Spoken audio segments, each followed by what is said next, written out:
She looked me dead in the eye, smirked and said, "I'm not going to apologize for what I did." That was right after I found out she'd been cheating with her boss. I didn't argue, didn't raise my voice. I just quietly called off the wedding. Now, she's so desperate she's begging my mom to talk me into taking her back. Before I dive in, hey folks, if you're watching this, don't forget to hit that subscribe button and give this video a like. It really helps, and I've got more stories like this coming your way. I used to believe in love stories. Not the Disney fairy tale kind with castles and glass slippers, but the real ones, where you find your person, you build a life, and you take on the world side by side. For 5 years, I honestly thought I had that with Chloe. We met back in college, fell in love fast, and promised each other forever. I was 27, she was 26, and in exactly 6 months we were supposed to get married. Save the dates had already been mailed, the venue was booked, and every vendor was listed on a corkboard in our apartment. That corkboard, full of plans and dreams, turned out to be the last thing we ever shared that actually made me happy. Looking back now, the warning signs weren't little hints. They were giant red flares shooting straight into the sky. At the time, though, they felt like normal bumps during an engagement. A little stress here, a few arguments about money there. But it was more than that.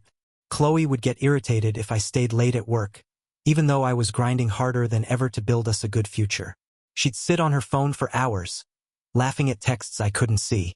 Whenever I asked who she was talking to, she'd brush me off with, "Oh, just friends." And I believed her because trust, that was the foundation I thought we were standing on. Then she got a new position at work. Promoted to another department, she suddenly couldn't stop talking about this guy, Ryan. For weeks, all I heard was how smart and ambitious he was. "Ethan, you wouldn't believe what Ryan's doing with the new Tyler Eating campaign," she'd say, eyes shining like they hadn't for me in months. "He's just so driven. He's such a go-getter." I didn't notice the insult buried in her words. I just smiled, told her I was happy for her, and I meant it. I really was that supportive, steady guy, maybe too steady. Safe, I guess you could say. The breaking point came during what should have been an exciting conversation. Planning our honeymoon. We'd always talked about going to the Amalfi Coast, but a few weeks ago she suddenly wanted Bali instead. Her reason? Ryan had just gone there, and it sounded way more exotic. The way she said it, detached and cold, made me feel like her heart was already somewhere else. The day everything unraveled was a Sunday. We were at her parents' house for a big family dinner. Her uncle, a well-off real estate guy, asked me about my future. I told him about my promotion, about wanting to start a family in a few years. Chloe sat across from me, her expression flat and unreadable. Her uncle looked at her and said, "You've got a good one here, Chloe, a real one." That's when she cracked. She turned her head sharply, smirk tugging at her lips, and waited until her mom stepped into the kitchen for dessert. Then she looked me dead in the eye and, with this icy tone, said, "He's right, Ethan. You are a real one. You're safe. You're secure. You've got a plan." She leaned closer, locking me in with her stare. "But I don't want safe. I want a man who takes risks. A man who can give me more than just a house in the suburbs and a 401k. My stomach dropped. "What are you talking about, Chloe?" She gave a little empty laugh. "I told you about Ryan. We've been seeing each other." The room spun.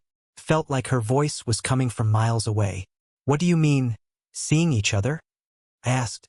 "Exactly what it sounds like," she replied flatly. "It started at work, but we clicked. He's ambitious, Ethan. He's a hustler. He wants to travel, live big, chase more. And I realized I want that too." She paused, her smirk growing bolder. "I'm not sorry for it either. It was a mistake, sure, but a necessary one. It showed me what I've been missing. You and I, we're on different paths. You're content with normal. I crave excitement. I need someone who gets what ambition really is. Someone like Ryan." I sat frozen, mind blank, while she kept talking like I was just an audience member to her speech. "Don't cause a scene," she warned, her voice dripping with condescension. "That would be embarrassing. I thought you'd understand." Deep down, we both knew this wasn't forever. I was always going to need more.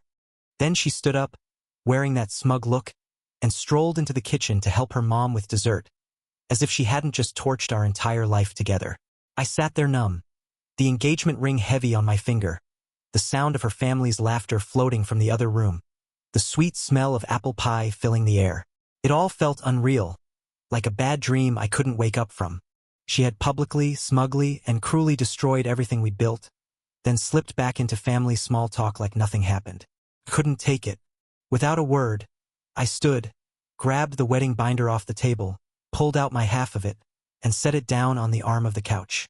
Then, with more dignity than I thought I had, I walked straight out the door, leaving behind the ring, the plans, and the life we were supposed to share. That walk from her parents' front porch to my car felt like the longest stretch of my life.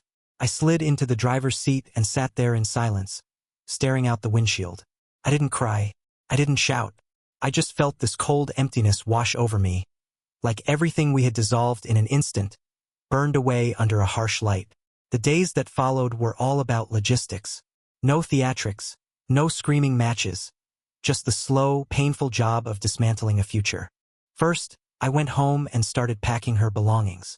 Every piece went into a box by the door. The apartment that once held our life together turned into a hollow shell, a museum of a relationship that no longer existed. Then came the phone calls. Venue, caterer, DJ, one by one I canceled it all. Last on my list were my parents. My mom, who's always been kind-hearted and quick to notice the tone of my voice, immediately knew something was wrong. "Ethan, what happened? Are you all right?" she asked, worry dripping through every word. I kept my answer short, sparing her the cruel details. "Mom, the wedding's off. Chloe ended things." The hardest call I had to make was the last one, to her mom. Deep down, I knew Chloe should have been the one to do it, but I also knew she never would. After 3 rings, her mother picked up, cheerful as always. "Ethan, did Chloe finally confirm the caterer? She's been so busy with that new promotion of hers." My throat tightened. "No, Mrs. Thompson," I said, the words tasting strange as I spoke them. "I'm calling to tell you the wedding is off. Chloe and I aren't together anymore." Silence. Not even a breath on the other end. I said a quick goodbye and ended the call. I couldn't bring myself to explain what her daughter had done. That wasn't my responsibility. My only job now was to cut the cord clean and walk away. After that, I sent one final message, the only text I ever sent her after it all blew up. It read, "Your things are at the door. I've handled the cancellations. Goodbye, Chloe." And with that, I did what I should have done days earlier. Turned my phone to silent, set it on my desk, and left it there. For the first time in years, I wasn't waiting for her name to flash across my screen. I wasn't fighting.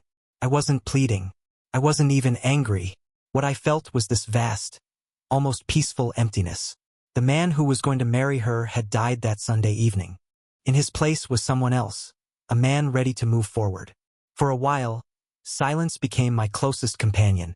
I didn't stalk her on social media. I didn't fish for updates from mutual friends. I just put my energy back into me. I started going to the gym more. I dusted off my old woodworking tools and got lost in the smell of fresh-cut wood. I even signed up for an online course to earn a new certification. Piece by piece, I was building a new life, one plank, one line of code at a time. Chloe barely crossed my mind. But life has a funny way of delivering news you never asked for. It began with little comments from friends. One night, my buddy Tyler texted, "Hey man, I heard about you and Chloe. Sorry, dude." I shot back a quick reply, "It's all good, man. How are you doing?" He didn't respond right away. A few minutes later, another text came, "Yeah, I'm okay. But listen, Chloe and Ryan, things are kind of messy." That was all he said, just enough to crack the door. I didn't push, but a seed of curiosity lodged itself in the back of my mind. Then I actually saw her again, a few weeks later, at a mutual friend's birthday party. She still had that smug confidence plastered on her face, but now it felt off. Too loud, too staged. She clung to Ryan, laughing way too hard at his jokes. Ryan looked polished on the outside, expensive suit, slick hair, that ambitious guy image she had bragged about. But there was this jittery, restless energy coming off him. He kept his phone in hand, scrolling, shouting random greetings across the room like he was trying to prove he was somebody. It didn't feel genuine. Felt like a performance. I kept my distance, but the updates followed me anyway. I overheard 2 of Chloe's friends whispering in the corner. "He's been acting really weird. Always talking about his investors. Chloe's been complaining about money," one said. Their voices dropped when Chloe walked past, but I'd already heard enough. The cracks were showing. The final blow came on my birthday, a few months after the breakup. After dinner with my family, I was scrolling through my phone when a headline nearly knocked the wind out of me. Social media influencer Ryan Davis indicted for securities fraud. The article spelled it out. Ryan had been running a long-term scam, pulling in investor money for a company that didn't even exist. All the fancy suits, the lavish trips, the expensive dates, they were built on lies. He was nothing but smoke and mirrors. And Chloe? She was listed as his accomplice, facing lesser charges but still tangled up in the mess. I set my phone down, leaned back, and just let it sink in. A strange calm washed over me. Not triumph, not revenge. Just this deep sense of justice. The fairy tale she thought she'd found had crumbled into a nightmare. That night, as the story spread, my phone lit up like fireworks. Friends messaged nonstop wanting my reaction. I replied to a couple, but mostly I let the rest sit. To me, it felt like a movie I'd already walked out of. The ending didn't matter. I'd already left the theater. Then, a few days later, came the real test. A text from an unfamiliar number popped up.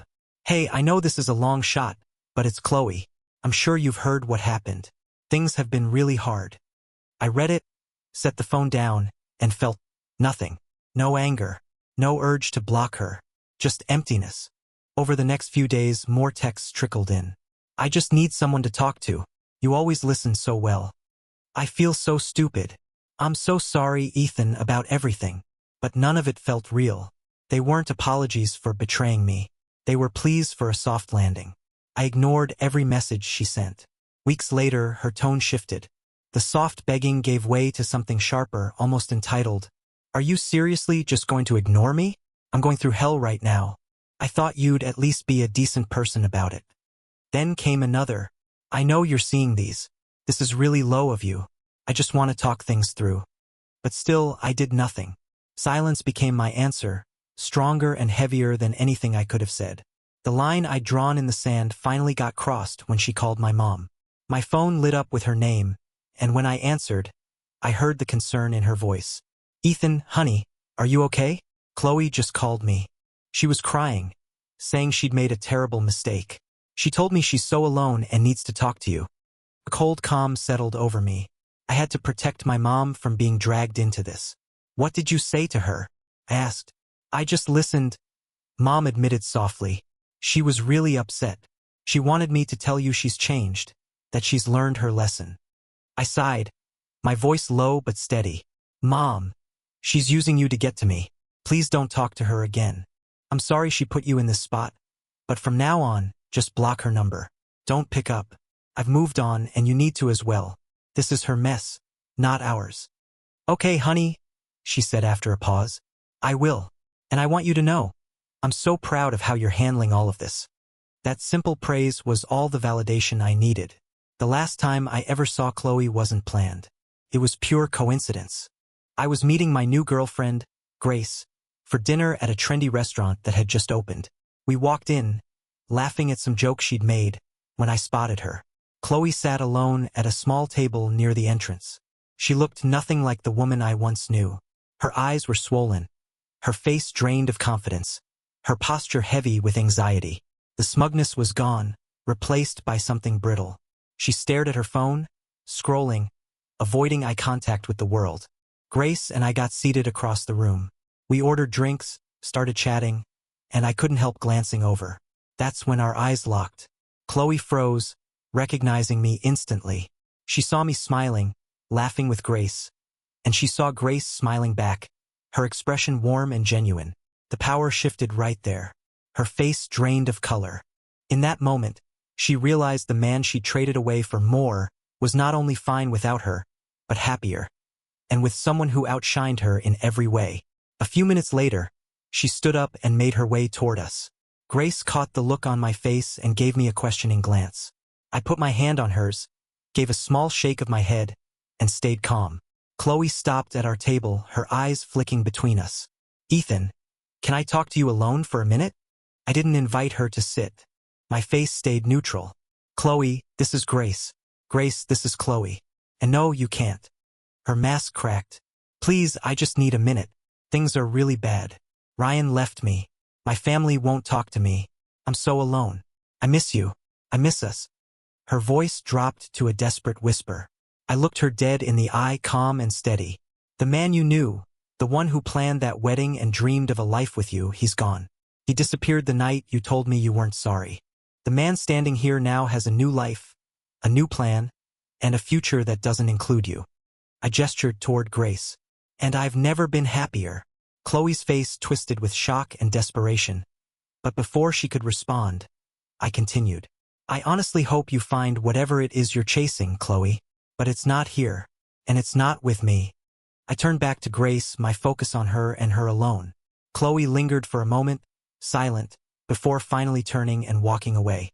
I didn't watch her leave. I just kept talking with Grace, a deep calm washing over me. That was the end. The ghost of our past was gone. And for the first time, I felt truly free. Thanks for sticking with me through this story.